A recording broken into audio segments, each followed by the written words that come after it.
Muchas gracias, señor presidente. Gracias por su intervención, señor consejero. Me parece una magnífica, por ahora, declaración de intenciones.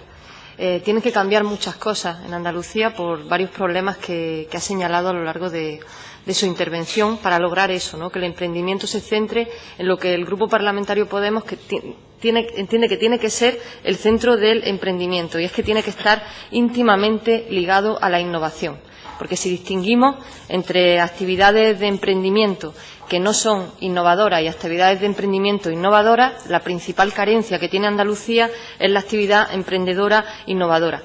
Y por varias razones, pero tal vez la más importante sea la falta de ideas. Y aquí va una de mis primeras preguntas. ¿Cómo se va a cuidar la idea en los planes en este plan de fomento del emprendimiento, en el plan estratégico o en la legislación? La idea no surge, no estamos, de repente sale la bombillita, se enciende la bombillita y se tiene una idea magnífica, y entonces el emprendedor o emprendedora saca adelante un negocio que es rentable y consigue unos beneficios excelentes. La idea hay que trabajarla. Y ahora mismo lo que se está trabajando desde las distintas iniciativas que hay para fomentar el emprendimiento son los planes de empresa. En los planes de empresa hay una idea, pero esa idea es cambiante. Entonces, ¿cómo se va a trabajar para cuidar las ideas? Después, la forma en la que el emprendedor inicia su actividad puede ser diferente. ¿A qué se le va a dar más importancia? ¿Que inicie la forma cómo? ¿Con qué forma societaria? ¿Y qué facilidades se van a dar para que pueda ir cambiando esa forma societaria, que puede empezar como trabajo autónomo, o pueden empezar tres trabajadores o tres trabajadoras que se dan de alta como autónomos y después cambian de forma societaria?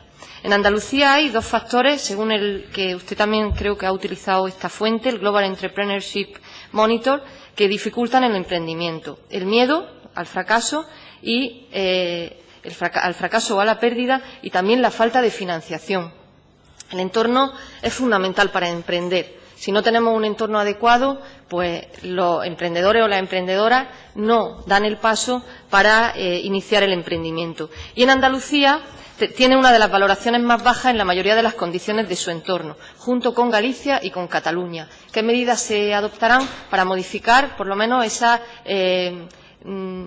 idea que se tiene del entorno?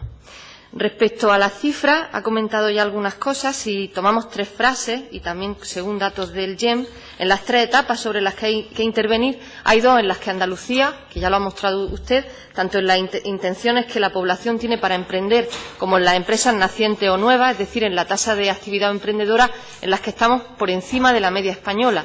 Pero hay carencias también en esas tasas.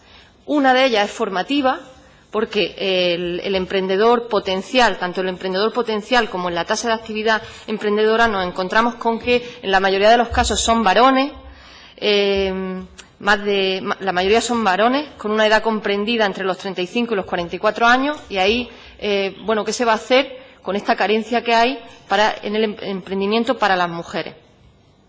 Y la otra se refiere a la formación. Tanto en las empresas nacientes o nuevas, la tasa de actividad emprendedora, como en la tasa de emprendimiento potencial, el nivel de renta del emprendedor, en términos generales, es bajo, o pertenece al tercio inferior de renta, y se encuentran trabajando a tiempo parcial, son de origen español, y su formación es muy baja. Incluso muchos de ellos no han tenido formación para saber cómo se crea una empresa. Después, con las empresas consolidadas, ahí está el principal problema, señor consejero. En Andalucía no nos pueden decir que no seamos emprendedoras ni que no seamos emprendedores. Lo somos, estamos por encima de la media española. Pero tenemos dificultades para la consolidación. La consolidación ha descendido, toma valores por debajo del 2010. Y la tasa de cierres de empresas es una de las más altas de España. Además, el empresario consolidado sigue siendo en su mayoría varón y sigue teniendo formación baja. Pues, de nuevo, tenemos ahí estos dos puntos débiles respecto a la formación y respecto al emprendimiento para las mujeres. Los motivos para emprender en Andalucía. Pues resulta que el motivo de oportunidad, que debería ser la base del emprendimiento, que el emprendedor o emprendedora emprenda porque ve una oportunidad de negocio o tiene una idea que después fructifica. Pues resulta que en Andalucía han aumentado los emprendedores por necesidad frente a los de oportunidad. 1 de cada 3 emprendedores lo es por no identificar otras alternativas laborales viables, antes que por haber detectado una oportunidad de negocio, y eso redunda en iniciativas con menores probabilidades de éxito y de generación de valor añadido. ¿Qué se va a hacer también en ese sentido? Igualmente por sectores, y ahí pues el plan estratégico tiene que avanzar en esa idea. La mayoría de las empresas desarrollan su actividad en sectores orientados al consumidor final. Y, bueno, en menor medida los servicios orientados a las empresas. Y las iniciativas industriales solo son el 11%. Luego ahí tenemos también otro punto débil en los sectores a los que se dirige el emprendimiento. Además, las empresas se localizan en sectores escasamente tecnológicos, el 98,1% en sectores de baja o muy baja tecnología. Y las empresas creadas son de tamaño muy pequeño. Esto lo ha comentado también ese hándicap que a su vez comentaba la señora Díaz en el discurso de investidura. Y predomina la figura del autónomo, con pocos trabajadores. Y además, un dato relevante y preocupante, y es que solo el 5% piensan que van a crear más de 20 empleos en un horizonte de menos de 5 años. Son relativamente poco innovadoras. Así que faltan las iniciativas emprendedoras innovadoras.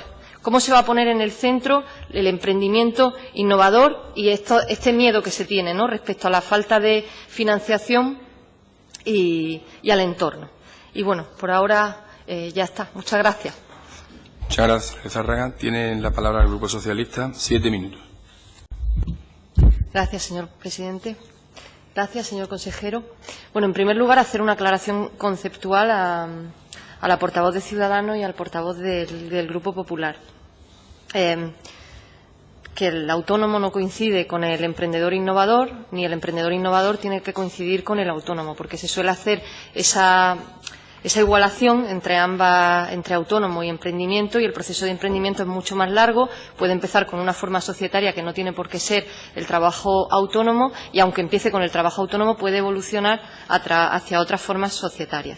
Y la otra parte de esta aclaración es que, aunque esas ventajas fiscales e incentivos para el trabajo autónomo, así como la eliminación de barreras administrativas, son muy importantes y son necesarias, el fomento del emprendimiento no se puede entender como algo individual, a lo que podría dar lugar exclusivamente dedicar las políticas nada más que llevarla a esa parte de ventajas fiscales e incentivos, y dejar a la gente a su suerte, porque como ya tiene esas ventajas y ya tiene esos incentivos, pues que emprendan, sino que el emprendimiento es algo social, e insisto en que hay que cuidar las ideas. Y quiero aportar estas líneas que consideramos que son importantes para el plan o la normativa de emprendimiento. La primera, el cuidado y la generación de ideas que funcionen. La segunda, el favorecimiento de las fórmulas de agrupación, para que los emprendedores y emprendedoras puedan unirse y puedan abarcar proyectos mayores, porque si no, si se va fomentando nada más que trabajo autónomo y nos quedamos en eso, que es una línea de trabajo pero distinta del proceso del emprendimiento, entonces lo que se va a producir es una atomización en la economía y seguiremos con el problema y con el hándicap del pequeño tamaño. En tercer lugar, si el emprendimiento debe dirigirse a que haya impacto en el conjunto de la economía y las medidas individualizadas no van a dar ese fruto, pues habrá que ver qué iniciativas se toman en este sentido y medir el impacto. Medir el impacto de las iniciativas, el impacto sobre el conjunto de la economía, que al final es lo que se persigue. En cuarto lugar, añadir la idea del fomento del emprendimiento social. El emprendimiento social, que no son las organizaciones no gubernamentales que reciben ayudas gubernamentales o cuotas de socios, sino que son entidades que se autosostienen económicamente y con un objetivo social que aporta al modelo de desarrollo endógeno en Andalucía y que va ligado a ese nuevo modelo productivo que perseguimos. Una pregunta, señor consejero, que usted sabe las actuaciones de emprendimiento de toda la Administración pública, diputaciones, administraciones locales, Junta de Andalucía, Business Innovation Centers y universidades, qué seguimiento se hace a las empresas de la Fundación Andalucía Emprende, porque para comenzar ese plan estratégico es importante conocer las actuaciones que se llevan a cabo en toda la administración pública, ¿no? Si no, nos quedaríamos también con iniciativas atomizadas. Y, por último, la idea de que el emprendimiento necesita ser pensado de forma más amplia, no solo la creación de nuevos negocios en el sector económico-comercial, sino aumentar la conexión entre emprendimiento y sociedad para que ese entorno donde se produce el emprendimiento mejore y nos encontremos por encima de los datos que he comentado anteriormente. Muchas gracias. Muchas gracias, señora Lizárraga. Palabra para el Grupo Socialista, 3 minutos.